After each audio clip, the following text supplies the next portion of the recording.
the way I like it, sitting on the floor. Good evening, everybody.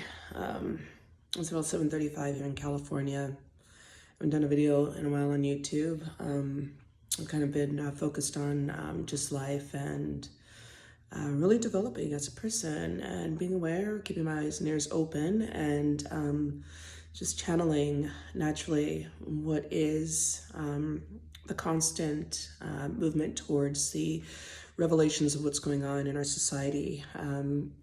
This whole thing that's been going on, like kind of like the silence of the world, has silenced a lot of voices, so to speak, in so many ways. A lot of instances of abuse, like demons are really coming out right now. I have recognized this probably since I was about, preteen, maybe even before that. It's just been a soul awareness.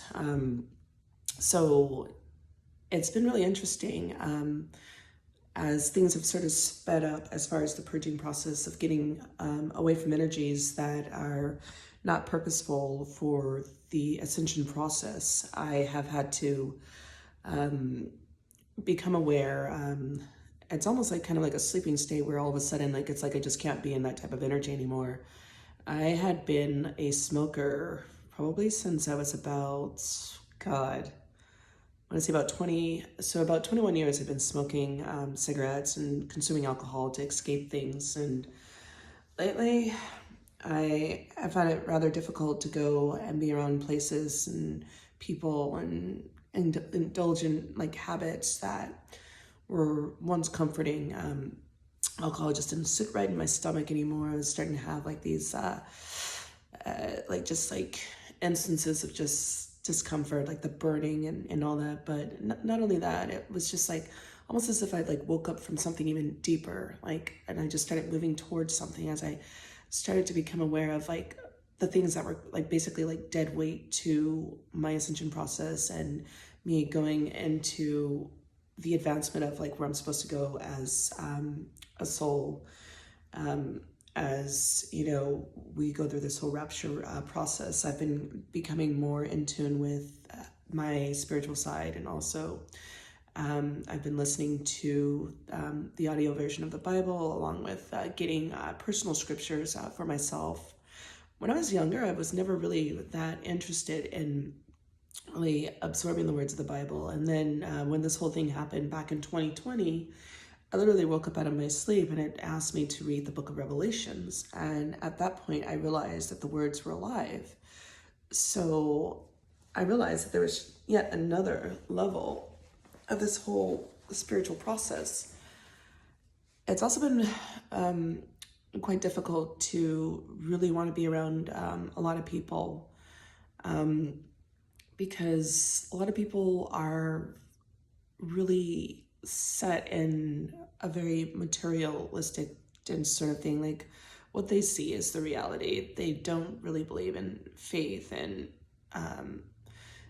something of a higher power. They believe that what is here is all there is. And I've always known since I was like basically brought into this world that that's not true at all. So it's been very difficult for me to have relationships with people. But I am finding at the same time, I'm also attracting the right ones. I'm starting to gravitate towards people that are more empathic and more in tune to the things that really matter. The fact that, it is Judgment Day for a lot of those people. Like they want to judge us strange people. Like I get watched for no reason on social media. In other places, like people track me and it's like they're so curious, but they never say anything to me, but they want to know every little detail. Sometimes they see me out in public, they claim to be like, really close friends of mine, they're just like that, and I'm just, I don't pay it any mind. I just go on about my business. But you're really starting to see the oil in the water, things are starting to separate. And I've been on this planet for about 41 years, and it's amazing. Like, I'm very grateful that, I have my mental health intact, my health intact, and my eyes and ears open, and I'm open to truth. I'm not set in any sort of mindset. I have a growth mindset, a lifelong student mindset. I don't want to be limited to my own ignorance. I don't want to be my own prison warden. And, you know, it's nice to be out there. I have a lot of compassion for those people out there that are just out there trying to maintain the status quo, this whole thing that's erupting and falling apart right before their eyes. And I think that's part of it with their whole, you know, dissolution of mental clarity and what they feel as far as stability. I just, I don't know. I feel like things are going to be all right. Like sometimes, you know, you got to burn down the city to start something that's beneficial for the whole. And it's a lot more beautiful. Anyways, I'm going to get out of here because I'm going to go meditate and do some art. Hope you guys have a wonderful weekend.